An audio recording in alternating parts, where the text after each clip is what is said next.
my friends, welcome to another edition of the Car Concierge Show Weekend Review. I am your host, Chris Surratt.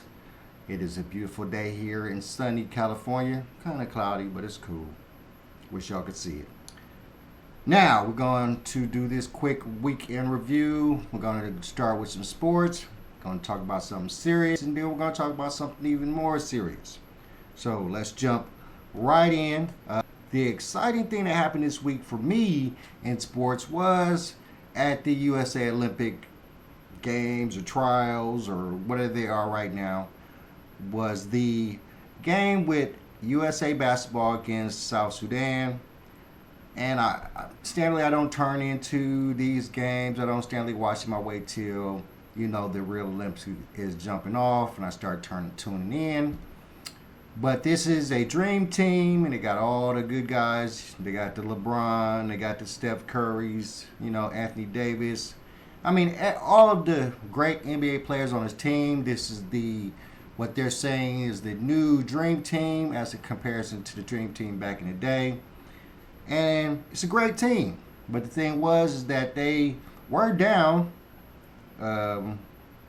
against South Sudan. And they were down big. I think it was down like 16 when I turned it on. And of course, they came back. It was exciting runs. And then it finished off with some super exciting stuff at the end with my man LeBron showing that he is LeBron, man. Up to this is that South Sudan was up about 16. USA made a major comeback. 20 seconds left. They were down by 1. And let's see what happens. There is LeBron James. Thor will pick him up. Cole all over Steph. LeBron drives for the lead. He puts it in. With 8 seconds remaining, South Sudan has a timeout to use, and they will use it as LeBron James with 23 points has put the U.S. back on top. No set play, just give it to the big guy. Go with left, not his dominant hand, but the ability to carve out space, the strength to get by, that is extraordinary. Big thing now is dribble drive at the other end. How are you going to defend, particularly Jones with the dribble? Well, that is impressive. The more you look at that particular play. White defending it. Jones trying to get free. Into Carly Jones. 6 seconds left. Carly Jones on the drive for the lead. The dunk try by Gabriel. A second attempt, no. Davis comes out with it. And that is it. The United States holds on for a win. And South Sudan. What I really found interesting while I was watching this game was that all of the majority of the South Sudan players had names like Carly Jones. And I'm like, a lot of American players on these teams. And I think that the beauty of this Olympics, really think, and the beauty of this new dream team and how it's going to make this USA basketball Olympic situation go is the simple fact that there's a lot of players from the United States playing on these other teams, on South Sudan, Germany, we're gonna see what's his name, Jokic is gonna be on a different team other than USA. It's gonna be so many players that are in the NBA that have proven they have the ability to play against NBA players playing against this USA basketball dream team. So I really think that's going to make it really exciting.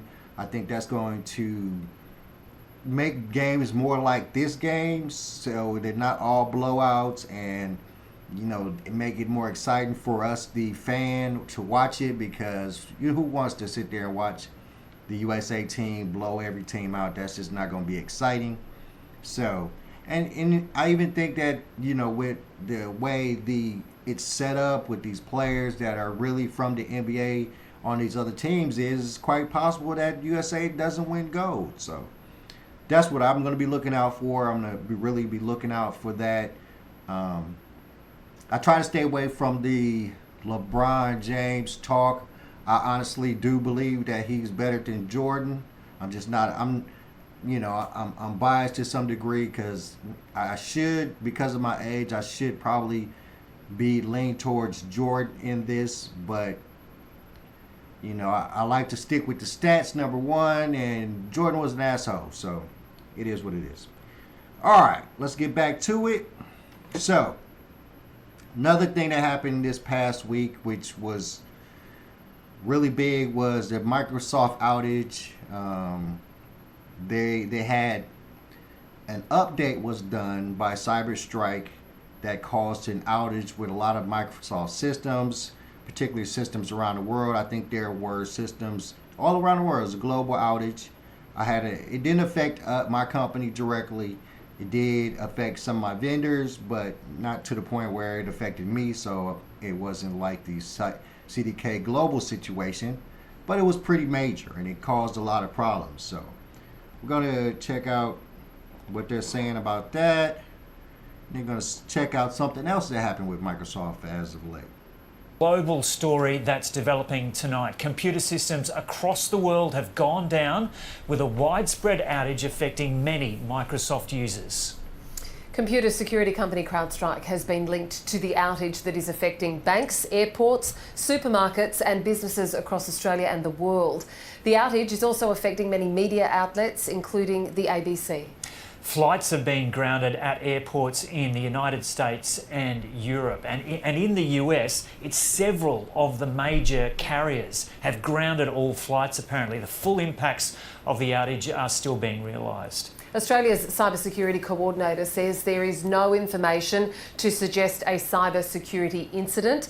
Australia's National Emergency Mechanism Group is convening to respond. So, I was first made aware of this situation when I woke up and I was watching my Get Up, my ESPN Get Up.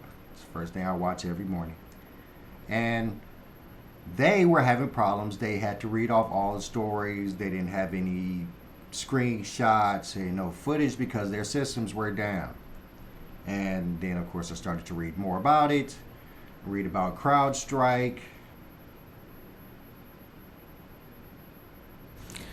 Now let's talk about today's cyber incident. It was one of the biggest cyber outages to have ever taken place. Systems went down across the world. It started last evening at about 7 p.m. Greenwich Mean Time.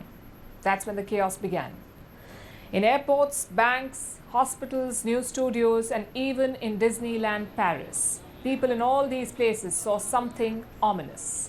All of the computer monitors were essentially shut down, blue screen of death. Microsoft's infamous blue screen of death. Almost everyone saw it today. Airports around the world faced issues. They could not update flight details, check in passengers, or even print boarding passes. Some of them, like Delhi Airport, opted for a manual approach. They started issuing handwritten boarding passes. Others cancelled flights. There were over 1,000 cancellations in the US. American Airlines, Delta Airlines, United Airlines all halted flights. The Dutch airline KLM suspended most of its operations. Berlin Airport halted all flights. Air traffic in Switzerland was cut by 30%. Every corner of the world was affected. And again, it wasn't just air travel. Supermarkets in Australia were shut because their checkout counters weren't working. In Paris, the organizers of the Olympics were facing issues. They had to conduct manual security checks because their accreditation desk was down. So you can see how widespread this problem was. But how did it happen? What led to the cyber outage that affected every corner of the globe? Well, here's the smoking gun. Listen to this. Thank you for contacting CrowdStrike support. CrowdStrike is aware of reports of crashes on Windows OS related to the Falcon sensor. Please monitor the status via the check alert on our customer support portal. The outage was caused by this company, CrowdStrike. Ironically, it's a cyber security firm, a company that makes antivirus softwares and investigates cyber attacks. This is the company that messed up. Now you may wonder, how did it cause such widespread damage? After all, many of you may never have even heard of its name. So how did it access so many computers all over the world? Well, CrowdStrike works with other companies, and one of its clients is Microsoft. CrowdStrike put out a security update yesterday at about 7 p.m. GMT. This update was rolled out across Microsoft computers, and that is how the cyber incident began. There was a problem with the update. It did not react well with Microsoft systems. It caused them to crash and display the dreaded blue screen of death. That's it. That is the reason for the global outage. An automated security update took down Microsoft, and in turn, Microsoft took down companies all over the world. Because this is Microsoft, the most widely used operating system in the world. If Microsoft goes down, the world grinds to a halt. And that's what happened today. The issue has been resolved now, as CrowdStrike was more than eager to announce. This is a message from their CEO. He said that the issue had been identified and isolated, and a fix had been deployed. But his message also raised a few other concerns. He insisted that the outage was not caused by a security incident or a cyber attack. He was very clear about that. That means that all the damage done today was by mistake.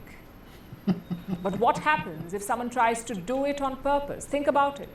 Today proved that the entire world is indeed connected and completely dependent on certain companies and their products. If any of these are compromised, the world will face a major setback. Millions of people will be inconvenienced, businesses will lose billions, and will be sent back to the Stone Age.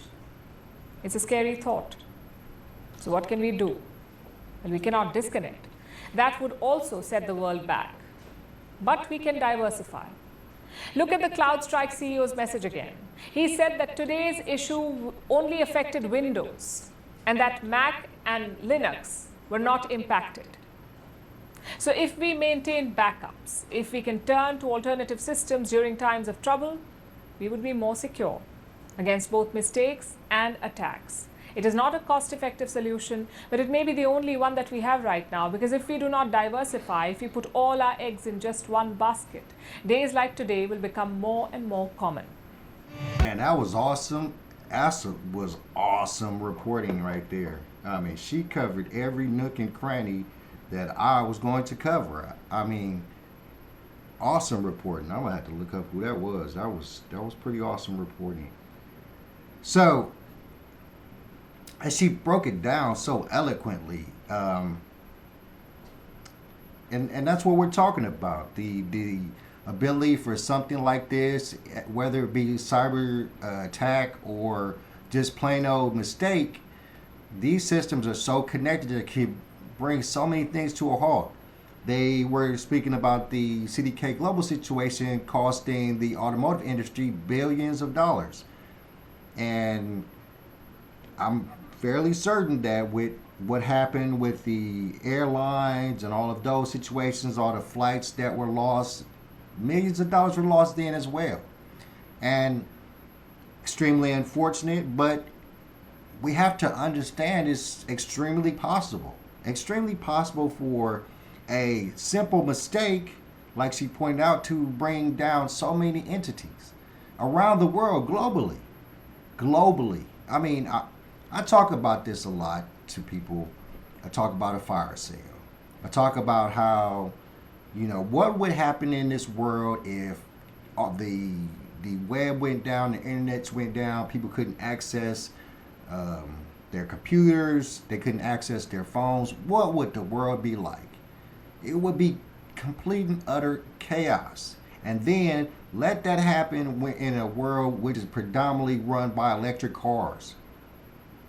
I mean, we're talking about a situation where we're creating a world where a problem could bring us down so badly. That's why I'm so big into cybersecurity now and taking these cybersecurity classes and trying to amp up my knowledge about cybersecurity and software and all of these things, because I know that it's going to be extremely important in my future. With my online automotive sales company and all of the online automotive industries that I plan to have, it's going to be so important that I have the knowledge to maintain those systems and keep them from just crashing out. And I can't say that I will, because CrowdStrike, which obviously is a major cybersecurity company because they're working with Microsoft, one of the biggest companies out. And they made a major mistake that brought down many, many companies, many, many entities. It just brought the world to a halt. Brought our world to a halt. What if it was bigger? This was a simple mistake, a simple update mistake that was made. What if somebody did something intentionally? That's why he fought so hard to say, hey, this wasn't a cybersecurity attack. Hey, this wasn't no cybersecurity attack. It's a mistake.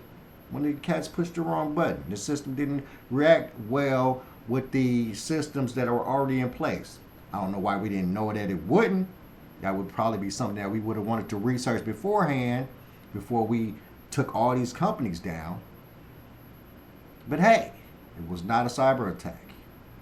This is just a simple situation where this computer system didn't like how this other computer system was talking to it. So it said, forget you, I'm not working. And it's not a good thing, guys. I mean, we and I'm as guilty as anybody else. We definitely rely way too much on these systems, these computers, all this technology that we use. We rely way too much on it to the point where if it goes down, we go down with it. I mean, it gets you to a point where you realize that you have to have a world in your world that is not based off of this. I luckily have a little world that's not based off of this, and I go to it in times of need. But we rely so much on Microsoft and CDK Global and our automotive industry and all these other things to keep us going. It's just inevitable that these type of situations are going to happen. The situations where cyber attacks are going to happen, taking down automotive industries, that people are going to make mistakes where technology is not going to be compatible, so it's going to disrupt the technology, and we're going to have to deal with it to some degree. It's inevitable. It's all the time, and we have to come to a place where we understand that and we prepare for it. I don't know how, she said backups, and there's all kinds of different ways that you could prepare for it, but we definitely know now, after the CDK Global cybersecurity attack, after the Microsoft incident, we know now that these systems are not fallible. These systems can be taken down, taken offline, destroyed, all by accident or by purpose. So we have to prepare.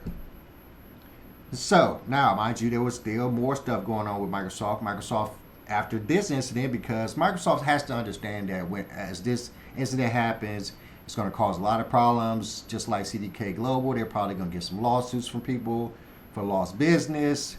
They had to revamp certain systems. They're probably going to have to go with another cybersecurity company other than CrowdStrike. So they know that they're going to be hemorrhaging money for a little while because to fix this problem, or to get up from underneath it.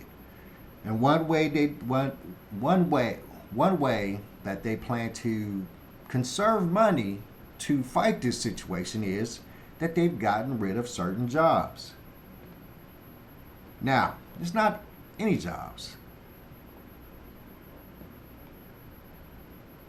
These are very particular jobs. Now, mind you, I want to say this first. I'm not happy about any person losing their job. I would never say that. It's not a good thing for people to lose their jobs. So, but let's check something out. I have to cover this story because this is a hilarious one. After Microsoft laid off an internal team focused on diversity, equity, and inclusion, a team leader blasted the company for lack of investment in these efforts. It's because it's wasted money. It's a fake job. Your jobs are fake. They're not real. There's no demand for your department. There's no demand. You don't contribute jack shit to the company as far as improving upon its bottom line. Your job is fake. So of course, times get a little tough. We're not making as much money as we were before. Sometimes it's a policy thing. Sometimes it's just your release schedule. Sometimes you just suck. Either way, the first jobs to go will be the fake ones because they can't afford to pay you. You're not doing anything. You're not necessary. At one point, they felt it was a necessary write-off, but now they're just like, fuck this shit. Yeah. Fuck shit. Every DEI department should be scrapped. Yeah. How's the Rippaverse DEI department? Don't have one. I'd like to apply for that job. Head of diversity ass. I think we can make that. I'll sit here and do fuck all because there is nothing to do. Yeah. So I don't know. Still some black people in the warehouse. Guess I'm doing my job. You know, I saw a brown guy deliver today. There you go. Yeah. All right, I just wanted to check them out. But let's find a more. Microsoft sparked internal revolt after it fired its diversity, equity, and inclusion (DEI) team, leading the program's leader to slam the company's changing business needs. The tech giant's move was exposed in an email obtained by Business Insider, which appears to show the DEI internal team leader criticizing the fact diversity was no longer business critical. Microsoft joins a number of tech companies in walking back DEI commitments that were made in the wake of the Black Lives Matter protests in 2020, including Google, Meta, and Zoom. It is unclear how many employees were laid off, and Microsoft did not immediately respond to a request for comment when contacted by DailyMail.com. In a statement to Business Insider, Microsoft insisted that its DEI commitments remain unchanged. But according to the reported email leak, the former DEI team leader felt the company had quietly given up on the DEI initiatives it pushed during the BLM protests. This included spending $150 million on DEI programs and mandating training on racial allyship and privilege for all non-black employees. CEO Satya Nadella previously insisted such moves would not be a one-time event. However, the email reportedly scathed how in the time since, true systems change work associated with DEI programs everywhere are no longer business critical or smart as they were in 2020. It comes amid further questions over the company's pledge in 2020 to double the number of black leaders it employs at the top of the company by 2025. Microsoft's progress on this promise appears to be unclear, and the company did not immediately respond to a request for an update. In a statement after the email was exposed, Microsoft spokesperson Jeff Jones said the company's commitments remain unchanged, and insisted its work on the issue will hold firm. Our focus on diversity and inclusion is unwavering, and we are holding firm on our expectations, prioritizing accountability, and continuing to focus on this work, he said. The statement did not mention the reportedly fired employees, although they come at a time when the tech giant routinely culls its workforce when the fiscal year comes to an end. Last year, Microsoft announced plans to fire 10,000 staffers in a mass sacking, joining a number of rivals as tech wreck swept Silicon Valley. Like other tech giants, Microsoft hired a large number of new staff during the pandemic as its profits soared. But in the first months of 2023, the winds shifted as brands looked to save their bottom lines, with Microsoft continuing to roll out additional rounds of layoffs since. Mass layoffs also hit a number of Microsoft's competitors, with Amazon announcing plans around the same time to sack 18,000 employees. In March 2023, Meta announced it would cut roughly 10,000 jobs and cease recruiting in 5,000 positions it was trying to fill, part of a larger effort to cut 13% of its entire workforce. The most high-profile round of cuts, however, came at Twitter, after billionaire Elon Musk bought the company for $44 billion before turning it into X. Musk brutally cut 50% of the whole company's workforce, taking its whole staff count to fewer than 2,000 people. Guys, this is what we're talking about here. It's I've always talked about this with friends, probably not a lot online, but during the whole George Floyd, Black Lives Matter situation. This is when these jobs were created. There was an awesome desire to, make sure that people of color had opportunities and we're moving up the scales, and it's been a desire for that for quite a long time all over the world. And then the diversity, equity, inclusion jobs came about. I was offered just one job. I personally called them token jobs that you were hired for because of the color of your skin or a desire to placate to whoever you are. I mainly stayed away from these jobs because I've never seen them to be real jobs. I never saw that they had major purpose in these facilities or these places. So I'm not surprised that they're getting rid of them. They gotten rid of them at not only Microsoft, but there's other tech companies that I know that has gotten rid of their DEI departments. I know a couple automotive industry companies that have gotten rid of their DEI departments. It just, overhead is killing us. The world is in a tailspin when it comes to inflation and finances. So, jobs that are deemed not important are just going to be gotten rid of. There's a lot of jobs that are made up. It is what it is. They don't have a steadfast purpose, and those are the jobs that are going to disappear when there's financial problems in a company. That's the nature of companies. It's always been that way. You always want to try to make sure that your job or your position has extreme purpose and it is fulfilling purpose, so that you are invaluable and that you will never be in a situation like this. So I pray that these people who got laid off, and they talked a lot about all the layoffs, specifically with Twitter and all the other places, and I weekly talk about layoffs in the automotive industry, at factories, that executives leaving their positions. So this is the world we're living in right now. Just you have to stack your money.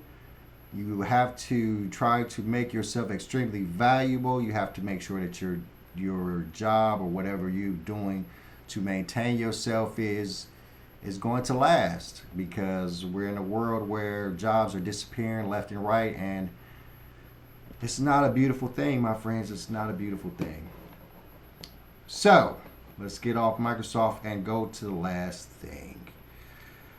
And unfortunately, my friends, this is a bad thing.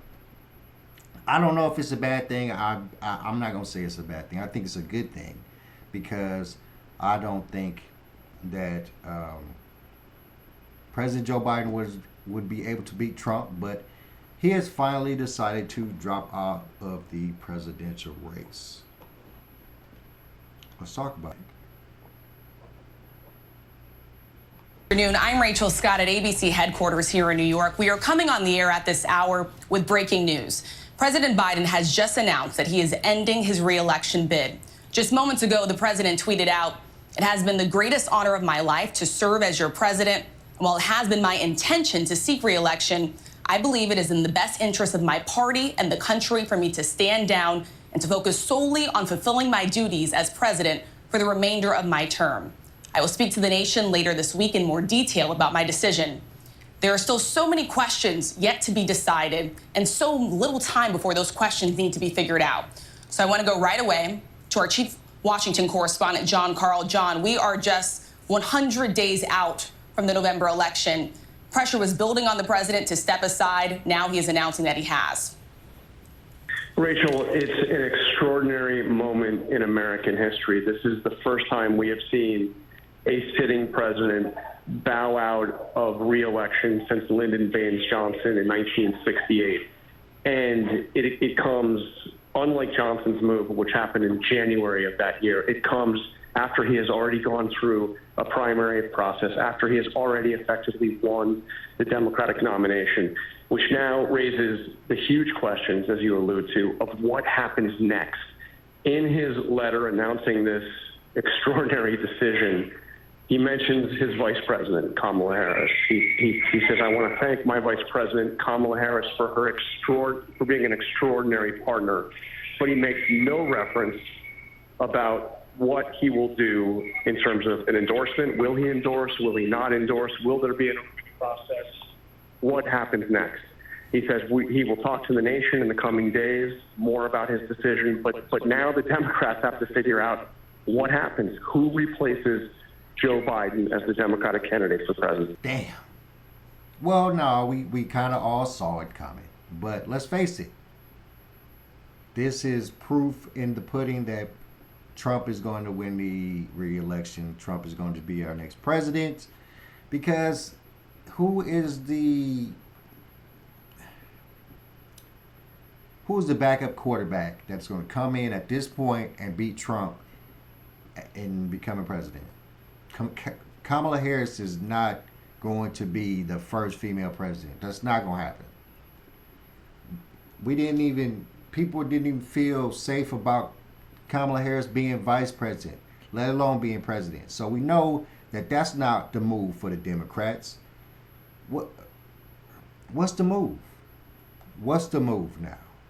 All right, we all said it. We all knew he should step down. We all said that he would not win a war against Trump. We all agree with that. But now that is true, and now that we've reached a point where he is not going to be facing up against Trump, who will face up against Trump?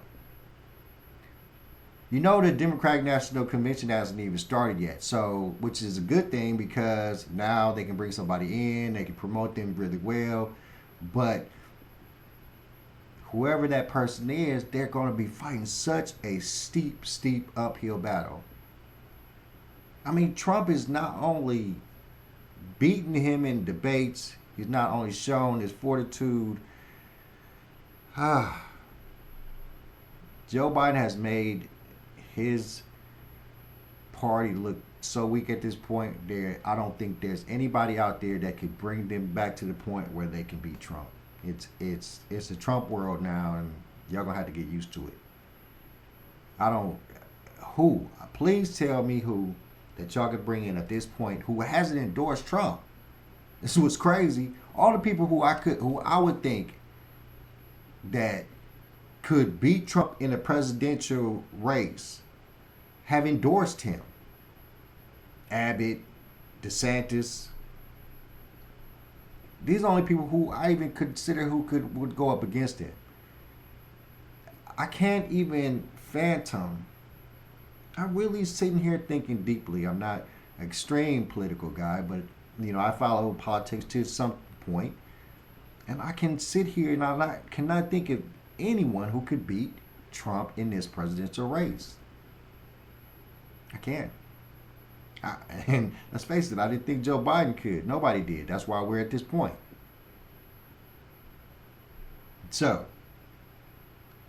my friends, we have to prepare for another presidential world run by Trump. And I think that is probably not going to be a bad thing. But, let's face it, we have to see who they bring out to face up against Trump, who they bring out to replace Joe Biden, and just go from there. So, it's going to be an interesting presidential race, let's face it. It's been super interesting up to this point. I truly feel bad for Joe Biden. I'm kind of happy that he is bowing out. I'm kind of happy because, we all could see it. We all could see it was the end. He knew it. He was trying his best to stay steadfast. But he's deteriorating, and it's time for him to relax. So, with that being said, it's Sunday, and it's time for me to relax. I'm your boy, Chris Surratt.